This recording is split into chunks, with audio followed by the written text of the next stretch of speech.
कल फरीदाबाद में भी मॉक ड्रिल होगी, जिसमें युद्ध की स्थिति में कैसे बचें, इसको लेकर हरियाणा न्यूज ने डिफेंस एक्सपर्ट से खास बातचीत की। सुनिए।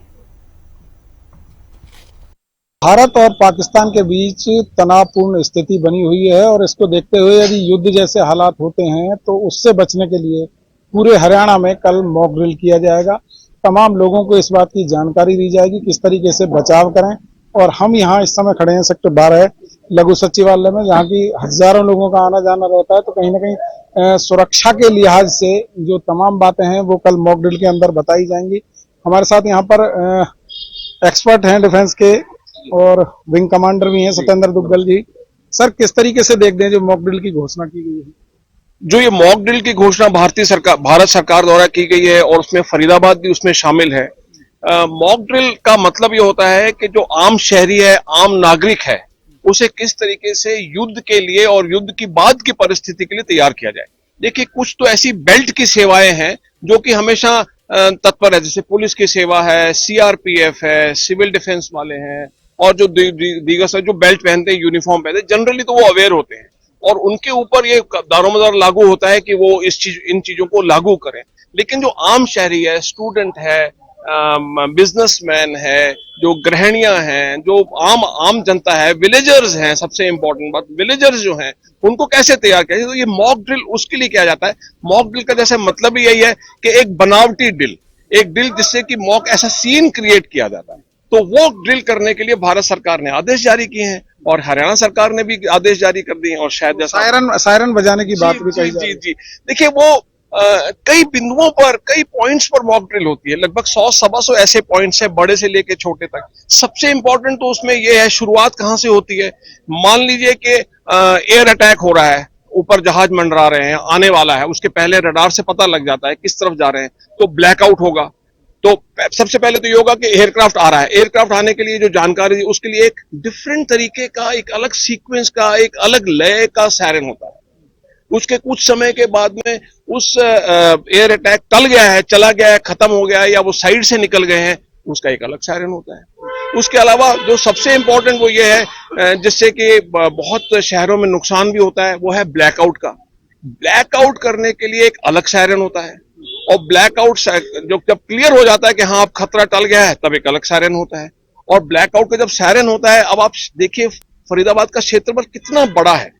अब इसमें जो है इनको दिल्ली एनसीआर में भी आता है, फरीदाबाद सेंसिटिव एरिया में माना जा सकता है। बिल्कुल सेंसिटिव एरिया है जी। ये भारत की राजधानी दिल्ली है। जब बम पड़ता है, मिसाइल आती है, अटैक होता है, तो वो ये नहीं कहता कि यहां से हरियाणा शुरू हो गया और यहां से यूपी शुरू हो गया।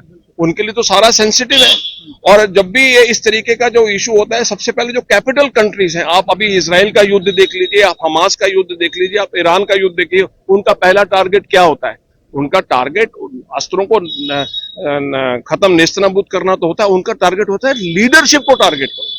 क्योंकि मशीन तो फिर भी कंट्रोल में आएगी, लेकिन जो मैन बिहाइंड द मशीन है, जैसे हमारे यहाँ मैन बिहाइंड द मशीन जो है, वो तो हमारी लीडरशिप है। तो अगर वो लीडरशिप को ही दुर्भाग्यवश टारगेट करें तो बहुत खतरनाक हो सकता है। तो इसलिए वो सेंसिटिव तो है ही, क्योंकि कोई दीवार तो यहाँ लगी नहीं हुई कि कहाँ हरियाणा है, कहाँ यूपी है। उस तरीके से बहुत इंपॉर्टेंट है ये तो।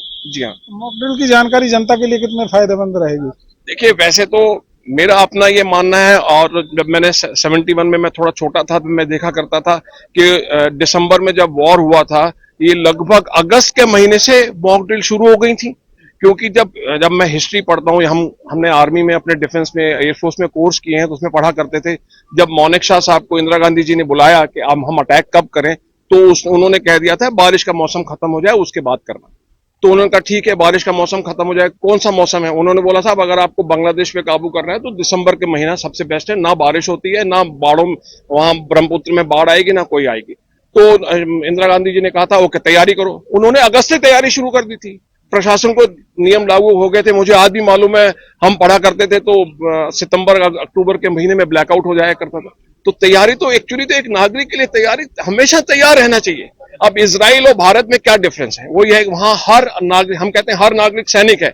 अरे भाई, हर नागरिक सैनिक तो है क्या? उसको सैनिक का या पुलिस के कर्मी के रूप में उसको अपना कर्तव्य मालूम है कि नहीं मालूम है? हम जैसे कहते हैं कि हर चोरी को एक नागरिक भी पकड़ सकता है, वो भी एक पुलिसकर्मी है। पर लोग कितने लोग करते हैं, कोई नहीं करता। लोग पल्ला छुड़ा के भाग जाते हैं अपना लोग।